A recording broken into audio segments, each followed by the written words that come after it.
Dental বিভাগ, দাঁত ও মুখের চিকিৎসা, diagnostic centre, x-ray, ultrasound, ECG, blood test ইত্যাদি।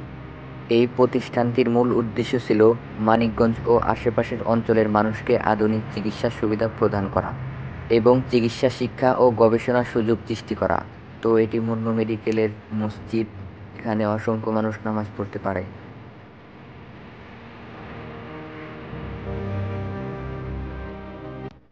তো চলুন মেডিকেল কলেজ সম্পর্কে জেনে আসি।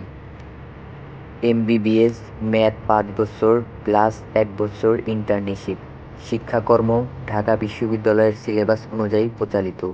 অনুদানে এখানে মুন্নু মেডিকেল কলেজ অ্যান্ড হসপিটালের মালিক হারুন রশিদ খান মুন্নুকে কবর দেওয়া হয়েছে। অনুমোদন Bangladesh medical and centre council, স্বাস্থ্য ও পরিবার কল্যাণ মন্ত্রণালয়, ঢাকা বিশ্ববিদ্যালয়। এই প্রতিষ্ঠানটি ২০০১ সালের দিকে কার্যক্রম শুরু করে এবং বর্তমানে এটি ঢাকা বিশ্ববিদ্যালয় ও বাংলাদেশ মেডিসিন অ্যান্ড কলেজ সেন্টারিং কর্তৃক অনুমোদিত।